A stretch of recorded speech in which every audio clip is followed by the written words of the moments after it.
Hello students, today we'll be starting a new chapter in SS for Standard 9 student. The name of the chapter is Fundamental Right, Fundamental Duty and Directive Principles of State Policy. Okay. So, सबसे पहले अपन human rights के topic पे आ जाते हैं. Human rights are those rights which are not only give a person his or her basic existence but also overall development in this society. Human rights basically आते हैं human के अधिकार, मानव अधिकार, human अधिकार. ह्यूमन राइट्स वो rights होते हैं जो इंसान को सिर्फ बेसिक एग्जिस्टेंस नहीं देता. एग्जिस्टेंस मतलब जीने के लिए एग्जिस्ट करते हैं, लेकिन इंसान की ग्रोथ में भी मदद करता है. तो ह्यूमन राइट्स सिर्फ एग्जिस्टेंस के लिए नहीं होते बल्कि ग्रोथ के लिए भी होते हैं. In this society help to construct an environment which enable him और her to grow. In a democratic country citizen conferred with basic right.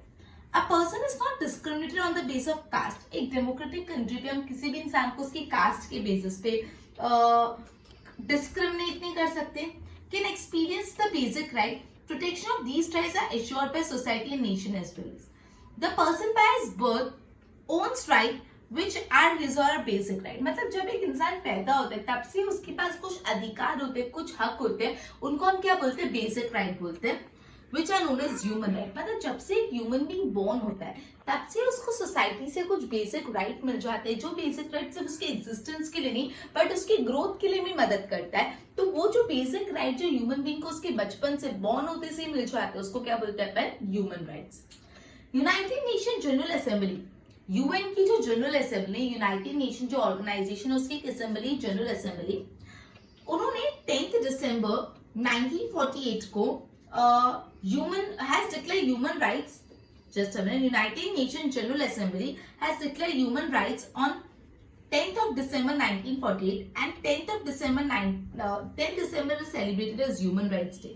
तो यूनाइटेड नेशन की जो जनरल असेंबली उन्होंने ह्यूमन राइट्स कब दिए? ये ह्यूमन राइट्स उन्होंने दिए 10 दिसंबर 1948 में. इसलिए तब से लेके अब तक जो 10 दिसंबर है वो ह्यूमन राइट डे सेलिब्रेट किया जाता है. तो अगर आपको वन मार्क में पूछे कि ह्यूमन राइट डे कब आता है तो क्या लिखोगे? 10th of December. From the global announcement of human rights, certain basic and important human rights are added in Constitution of India. Thereby, these rights are protected in a dignified way. Thus, those human rights which are included by Constitution of India are known as fundamental right. तो basically अपने constitution में कुछ right है और कुछ ऐसे right है जो इंटरनेशनली होने चाहिए, तो वो राइट्स भी इंक्लूडेड है. तो लेकिन बेसिकली अपने कॉन्स्टिट्यूशन में जो राइट होते हैं उसको क्या बोलते हैं? Fundamental right. और ओवर जो इंटरनेशनल लेवल पे राइट्स होते हैं उसको ह्यूमन राइट बोलते हैं. ह्यूमन राइट एक इंटरनेशनल लेवल पे है और फंडामेंटल राइट अपने कॉन्स्टिट्यूशन ऑफ इंडिया में लिखे गए. Clear? These human rights proclaim the human being to live a dignified way. For the existence of human being, the basic need, food, clothes, shelter, education, health should be received. मतलब बोला है कोई भी इंसान के एग्जिस्टेंस के लिए जो बेसिक नीड है, जैसे खाना हो गया, कपड़े हो गए, शेल्टर रहने की जगह, एजुकेशन, हेल्थ, ये बेसिक नेसेसिटीज है, ये सबको रिस्पेक्टफुल और डिग्निफाइड वे में मिलना चाहिए. Democratic country allows citizen to enjoy equal right for multifaceted development. Okay, तो ये अपन ह्यूमन राइट्स के बारे में पढ़े. ह्यूमन राइट्स बचपन से मिले जाते हैं, हर इंसान को मिलते हैं. ह्यूमन राइट सिर्फ एग्जिस्टेंस के लिए नहीं होते, ह्यूमन राइट इंसान के ओवरऑल ग्रोथ के लिए भी होते हैं. 10 दिसंबर 1948 को यूनाइटेड नेशन की जनरल असेंबली में ह्यूमन राइट्स डिक्लेयर किए गए थे और तब से आज तक 10 दिसंबर क्या मनाया जाता है? Human rights day. क्लियर? अब अपन आ जाते हैं फंडामेंटल राइट में. मैंने आपको बताया था जो राइट अपने कॉन्स्टिट्यूशन में मेंशन है, जो राइट अपने कॉन्स्टिट्यूशन ऑफ इंडिया में लिखेंगे उसको बोलते हैं फंडामेंटल राइट. तो the nation stability, protection of citizens freedom and democracy are protected through fundamental right. देखो कौन कौन से राइट है फंडामेंटल? 6 फंडामेंटल राइट है, ये आपको पता ही होने चाहिए. पहले right to equality, right to freedom, right to against exploitation, right to freedom of religion, cultural and educational right, right to constitutional assembly. अभी एक एक सारे राइट को डिटेल में चैप्टर में एक्सप्लेन करा गया. ओके, अपन स्टार्ट करते हैं. सबसे पहले राइट टू इक्वालिटी क्या होता है? राइट टू इक्वालिटी एक फंडामेंटल राइट है. Equality before law and equal protection of law are included in right to equality. Right to equality में 2 राइट इंक्लूडेड है. इक्वालिटी बिफोर लॉ मतलब कानून के सामने सब कैसे इक्वल. इक्वालिटी बिफोर लॉ क्या बोलते हैं? कानून के सामने everyone is equal. And equal protection of law, और कानून अपने हर सिटीजन को इक्वल प्रोटेक्शन देगा. सब लॉ के सामने इक्वल है और लॉ अपने हर सिटीजन को इक्वल प्रोटेक्शन देगा. This fundamental right major foundation of all other right, बोला है कि बाकी जितने भी राइट है उसका जो फाउंडेशन है, जो बेस है, वो राइट टू इक्वालिटी है। बाकी जितने भी राइट्स है उसका बेस क्या है, राइट टू इक्वालिटी सबसे बेसिक है, वो बाकी दूसरे अदर राइट्स का फाउंडेशन है। It is one of the chief guarantee of the constitution of India. ये इंडियन कॉन्स्टिट्यूशन में चीफ गारंटी दी गई है कि भाई राइट टू इक्वालिटी, मतलब everyone is equal before law. Law नहीं बोल सकता कि ये अमीर है, ये गरीब है, ये डार्क कलर टोन है, लाइट कलर टोन है, या XYZ एनी रीजन से लॉ कभी भी डिस्क्रिमिनेट नहीं कर सकता। Thus, it is imperative that every citizen of India has an easy access to court to exercise right to equality. Obviously, right to equality क्या बोल रहा है कि लॉ के सामने सब इक्वल है। लॉ मतलब कोर्ट, लॉ मतलब न्याय कौन करता है, जस्टिस कौन करता है, court. So right to equality properly exercise तो उससे ये चीज भी बहुत इंपॉर्टेंट है कि इंडिया में जितने भी लोग हैं सब कोर्ट को इजीली एक्सेस कर पाए, मतलब सब कोर्ट तक इजीली पहुंच पाए अगर उनको कोई भी प्रॉब्लम हो तो। According to this right, no person shall be shown favoritism on the basis of caste, color, creed, language. ये राइट बोलता है कि किसी भी इंसान को आप फेवर नहीं कर सकते उसके कास्ट के बेसिस पे, कलर के बेसिस पे, कोई और लैंग्वेज के बेसिस पे, नहीं भी आप कोई भी इंसान को डिस्क्रिमिनेट नहीं कर सकते या कोई भी इंसान को फेवर नहीं कर सकते। फेवरिज्म मतलब किसी एक को फेवर करना, दूसरे को नीचे गिराना, favouritism. Law is equal to all, that is from peon to prime minister. एक पियून न हो कि एक प्राइम मिनिस्टर अपने कंट्री के, दोनों को वही लॉ अप्लाई होंगे। ऐसा नहीं कि पियून के लिए लॉ अलग है और प्राइम मिनिस्टर के लॉ अलग है। पियून से लेके प्राइम मिनिस्टर तक सबको सेम लॉ अप्लाई होते हैं। They are treated equally and bound to general code. However, president and governor have certain privileges. बोले जो प्रेसिडेंट्स होते हैं और जो गवर्नर होते हैं उनके पास कुछ एक्स्ट्रा फायदे होते हैं, सर्टेन प्रिविलेजेस होते हैं। यहाँ पे क्या बोला है, पियून से लेके प्राइम मिनिस्टर तक सबको इक्वल राइट लगते हैं, लेकिन जो प्रेसिडेंट होते हैं, जो पूरे कंट्री के प्रेसिडेंट होते हैं और जो गवर्नर्स होते हैं उनको कुछ स्पेशल प्रिविलेजेस मिलते हैं। क्लियर? ऐसा पूछे, does president and governor have special privileges, true और फॉल्स? तो क्या लिखोगे? True. In each and every circumstances the law should prevail equally. There should be no discrimination और specific favouritism shown to any particular class. Every law should be equally disseminated. Every person should have equal access to public places like shop, restaurant, hotel. आप public places पे किसी को जाने से मना नहीं कर सकते, तुम ये कास्ट हो तो तुम ये मॉल में नहीं जा सकते, रेस्टोरेंट में नहीं जा सकते। तो हर इंसान को इक्वल एक्सेस है पब्लिक प्लेस। तो बेसिकली हर इंसान को इक्वल राइट है कि वो पब्लिक प्लेसेस को एक्सेस कर सकते हैं, जैसे restaurant, hotel, public entertainment places. Okay, however, the state has a right to make special arrangement for women and child for the development of any socially or educationally backward class और schedule class और tribe. लेकिन ऐसा बोला है कि ये state के पास ऐसा राइट है कि वो वुमेन्स के लिए, चिल्ड्रंस के लिए या बैकवर्ड क्लास पीपल के लिए कुछ स्पेशल अरेंजमेंट कर सकते हैं। No citizen should be discriminated on the basis of race, caste, religion, creed, descent और place of birth, okay, in any government service और higher education under the state. कोई भी गवर्नमेंट की सर्विसेज में, government job में या कोई भी एजुकेशन, गवर्नमेंट एजुकेशन सिस्टम में किसी को भी डिस्क्रिमिनेशन नहीं कर सकते on the basis of caste, colour, creed, language, right? In matters of state public services, equal opportunity have to be offered. However, the state is given permission to make decision regarding required qualification for state service. ठीक है? तो ये था right to equality, right? Okay, पीछे भी है आगे right to equality. Let's study page number 66. As a guarantee to social justice and personal dignity, untouchability is also abolished and is practiced in any form is prohibited as a punishable offense. Untouchability abolish किया। untouchability मतलब जो suppose नीची जाति के लोग उनको छुएंगे भी नहीं, टच भी नहीं करेंगे। untouchability अभी एक punishable offense माना जाता है। अगर आप untouchability करें तो आपको जेल हो सकती है। Clear? Titles and epithets which were created artificial in discrimination in society have been removed. The adjective used before the name like sir, Dewanji, Rai Bahadur are remove. ये सारे वर्ड्स भी टाइटल्स आप नाम के आगे नहीं यूज कर सकते। After independence the government in order to felicitate special contribution and achievement of individual in various field give award like Bharat Ratna. अब बेसिकली गवर्नमेंट जो है अलग अलग लोगों को जिन्होंने अपनी फील्ड में बहुत एक्सेलेंस परफॉर्मेंस दी, जो अपनी फील्ड में बहुत कामयाब हुए हैं, उनको अलग अलग अवार्ड देते हैं, जैसे Bharat Ratna award, Padma Vibhushan award, Padma Bhushan award, Padmashri award, Paramvir चक्र is awarded in the military services, ठीक है। सो जो परमवीर चक्र है वो कहाँ दिया जाता है, मिलिट्री सर्विसेज में। तो आपको पूछ सकते हैं कौन सा अवार्ड दिया जाता है मिलिट्री में, परमवीर चक्र। और अलग अलग फील्ड्स में लोगों को फेलिसिटेट करने के लिए, उनको ऑनर करने के लिए, जिन्होंने अपने अपने फील्ड में बहुत एक्सीलेंट वर्क किया, उनके लिए Padmashri award, Padma Vibhushan award, Padma Bhushan award, Bharat Ratna award दिए जाते हैं। Okay, adjective like general, mayor, chief marshal, field of marshal are added before the names and military services. Military services which is not considered as violation of right to equality. मतलब military services में आपने नाम general, ये mayor, ये okay, chief marshal, ये सारे word add किए जाते हैं मिलिट्री सर्विसेज में, और इसको वायलेशन ऑफ लॉ नहीं माना जाता, ये अलाउड होता है। मिलिट्री सर्विसेज में जो स्पेशल एडजेक्टिव नाम के आगे लगता है, that is allowed. The aim of right to equality, the aim of right is to form equitable society and therefore establish rule of law in India. Okay, to provide specific service to different type of group or classes, there can be different type of provision under the law. For example, there are different law for advocates. Advocates के लिए अलग law है, doctors, teachers, सबके लिए अलग अलग law है। The principle of equal pay for equal work is also the part of this article. Equal pay for equal work मतलब अगर दो लोग सेम काम करें तो they should be paid equally. पे में डिस्क्रिमिनेशन नहीं होना चाहिए। तो ये था अपना right to equality. Right to equality अपना सबसे फर्स्ट, सबसे बेसिक, सबसे फाउंडेशन वाला फंडामेंटल राइट है, जो सिंपली यही बोलते हैं कि everyone is equal before the law. Law के आगे लॉ किसी को भी डिस्क्रिमिनेट नहीं कर सकता, उनके लैंग्वेज, कास्ट, कलर, कोई भी बेसिस पे। क्लियर?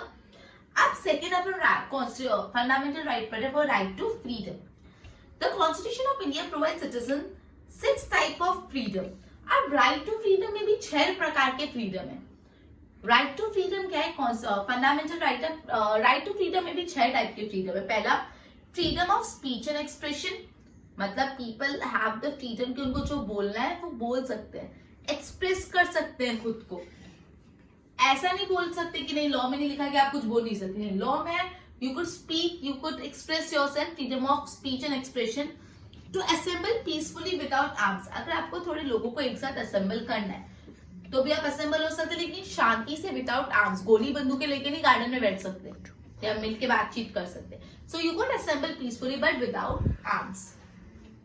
टू फॉर्म एसोसिएशन और यूनियंस, अगर कोई जैसे ट्रेड यूनियंस होते हैं, लेबर यूनियंस होते हैं, ग्रुप यूनियंस बनाना, आप यूनियन भी बना सकते हो। To move freely throughout the territory of India, India की टेरिटरी में आप मूव फ्रीली, अगर आपको यहाँ से बैंगलोर जाना है, मुंबई जाना है, चेन्नई जाना है, तो आप इजिली मूव कर सकते हो, आपके पास एक फ्रीडम है। To reside and settle in any part of the territory of India, India के कोई भी पार्ट में आप रिसाइड कर सकते हो, सेटल कर सकते हो, सेटल हो सकते हो। To practice any profession or to carry out any occupation, आप कोई भी बिजनेस, कोई भी प्रोफेशन, कुछ भी कर सकते हो, कोई भी बिजनेस कर सकते हो। तो फंडामेंटल राइट टू फ्रीडम में 6 फ्रीडम है। Freedom to speech and freedom of speech and expression पहला। दूसरा है to assemble peacefully without arms. तीसरा, to form association and unions. चौथा, to move freely throughout the India in any part of the India within the territory of India. To reside and settle down within the territory of India and to practise any profession, to carry out any occupation, trade, business. Okay, these rights are of utmost importance for overall development of personality and expression of Indian citizen, for harmonious working of democracy, for healthy life. Okay, the state can control and limit the right to freedom if they go against the welfare. अगर ऐसा हो रहा है, जो right to freedom है ना, अगर welfare के अगेंस्ट जा रहे हैं या peace and security of society के अगेंस्ट जा रहे हैं, तो स्टेट गवर्नमेंट इस पे रिस्ट्रिक्शन लगा सकता है। This has been clearly mentioned in the constitution. It has been stated in constitution how the rights are exercised. Indian citizen have been given the freedom of speech and expression. This can be express either, ये जो freedom of speech और expression है, आप speak कर सकते हो, express कर सकते हो ओरली, वर्बली और through gesture, but that does not provide exercising these right in unlimited and unrestrained manner. Obviously freedom of speech है, freedom of expression है, आप खुद को orally, verbally या gesture से express करते हो, but इसका मतलब ये नहीं आप कुछ भी करो। ये right एकदम unrestricted है, ऐसा भी नहीं है। Certain necessary control and limitation have been specified. ये right पे भी कुछ थोड़ा बहुत control हुआ है जो बहुत जरूरी है। The state can put required control through law and order for maintaining unity and integrity of India and safety of state for amiable relation. Okay, ये सारे अलग अलग पॉइंट है। It is the authority of judiciary whether these many limitation appropriate और inappropriate. So basically जो government ने right to freedom और freedom of expression और फ्रीडम ऑफ स्पीच पे कुछ लिमिटेशन रखी है, ये सही है कि नहीं है, ये कौन तय करेगा? जुडिशरी तय करेगा। The purpose behind the freedom of press through which idea and opinion put forward for public welfare has not been separately mentioned. It can be included in right to expression. Freedom of press क्या बोलते हैं? जो media होता है, media को जो भी चाहिए वो प्रिंट कर सकते हैं या न्यूज में दिखा सकते हैं। मीडिया को गवर्नमेंट की परमिशन नहीं लेनी पड़ती कुछ भी न्यूज में दिखाने के लिए। इसको बोलते हैं फ्रीडम ऑफ प्रेस। कि प्रेस जो मीडिया है, जो लोगों तक न्यूज फैलाता है, न्यूज पहुंचाता है, वो उनके पास फ्रीडम है, वो न्यूज पहुंचा सकते हैं, उन लोगों को गवर्नमेंट की परमिशन नहीं लेनी पड़ेगी। और ये फ्रीडम ऑफ प्रेस किसमें इंक्लूडेड है? राइट टू एक्सप्रेशन का ये पार्ट है। The latest amendment of 2009 in Constitution of India confers free and compulsory primary education of the children between 6 to 14 years of age. मतलब 2019 में कॉन्स्टिट्यूशन में एक बदलाव आया था, अमेंडमेंट आया था, जिसमें बोला कि 6 से 14 साल के बच्चों को कंपलसरी और फ्री एजुकेशन मिलनी चाहिए। एक तो मुफ्त में पढ़ाई मिलनी चाहिए और कंपलसरी पढ़ाई मिलनी चाहिए। जो गवर्नमेंट स्कूल है वो 6 से 14 साल के बच्चों तक कंपलसरी उन लोगों को पढ़ाई कराते हैं, दैट टू इट फ्री। ये कॉन्स्टिट्यूशन का प्रोविजन है। If a person is not convicted for a crime, then he cannot be sentenced to punishment or more punishment than one prescribed by law. Cannot be given punishment more than once. देखो क्या बोले? If a person is not convicted for crime, अगर कोई इंसान crime नहीं किया, he is not convicted for crime, तो then he cannot be sentenced to punishment, तो उसको पनिशमेंट नहीं दे सकते। और more punishment than one prescribed by law cannot be given, एक से ज्यादा पनिशमेंट नहीं दे सकते। Punishment more than once, एक से ज्यादा बार punishment cannot be given to the same convicted person. No individual can be deprived of his life and liberty except the procedure of law. No one can be arrested without being told the ground of arrest. मतलब किसी को भी arrest नहीं कर सकते उसको बताए बिना कि उसको क्यों अरेस्ट करे। ऐसे नहीं आप लेके चले जाओ, बोला मेरे को अरेस्ट क्यों कर रहे हो, बोले नहीं बताएंगे, ऐसा नहीं। अगर अरेस्ट कर रहे तो you need to specify the reason of arrest. If arrested the person has a right to defend himself by the law. अगर आपने किसी को, अगर पुलिस ने किसी को अरेस्ट किया है तो वो जिसको अरेस्ट किया है उसको खुद को डिफेंड करने का मौका मिलेगा अपने लॉयर के थ्रू। मतलब अगर पुलिस ने किसी को अरेस्ट किया तो उसको, पुलिस को उसको बताना पड़ेगा क्यों अरेस्ट किया है, और जिसको अरेस्ट किया है वो खुद को डिफेंड कर सकता है अपने लॉयर के थ्रू।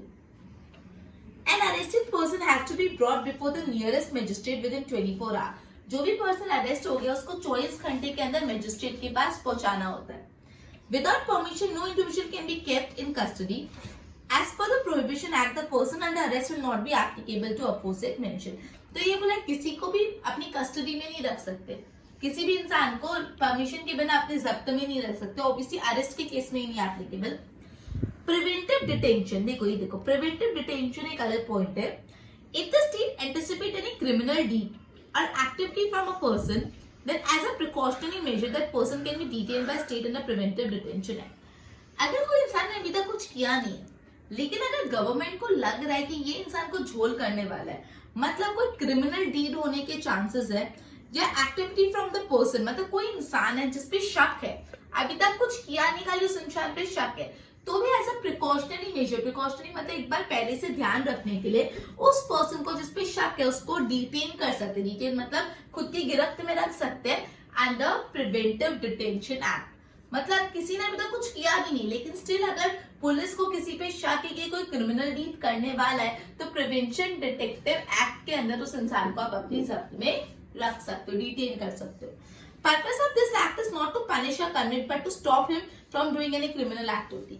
ये जो एक्ट है प्रिवेंटिव डिटेंशन एक्ट, इस एक्ट का मतलब ये नहीं कि किसी को पनिशमेंट देना, इस एक्ट का मकसद यही है कि अगर कोई क्रिमिनल एक्टिविटी होने वाली तो उसको रोकने के लिए as a precautionary measure. Under this act, a person can be detained for not more than 3 months. अब ये जो डिटेन कर सकते हैं वो भी 3 महीने से ज्यादा नहीं। अगर प्रिवेंटिव डिटेंशन एक्ट में अगर किसी को जब्त करके रखा भी तो भी मैक्सिमम कितने महीने के लिए? 3 महीने के लिए, 3 महीने से ज्यादा नहीं। तो आपको पूछ सकते हैं प्रिवेंटिव डिटेक्टिव एक्ट में मैक्सिमम कितने महीने के लिए डिटेन करना होता है? 3 months. The detention or order can be cancelled based on the opinion of judgment of Supreme Court or member of advisory board. The state can decide the terms of detention. Okay? तो basically अपन ये chapter start किया, fundamental right, fundamental duty, directive principle of state policy, human right rights क्या होते हैं वो अपन ने पढ़े। Fundamental right 6 में से मैंने 2 करवा दिए, राइट टू इक्वालिटी और राइट टू फ्रीडम। आगे अपन बाकी के फंडामेंटल राइट करेंगे, फिर फंडामेंटल ड्यूटी क्या होता है वो पढ़ेंगे, and directive principles of state policy पढ़ेंगे। Till then good bye.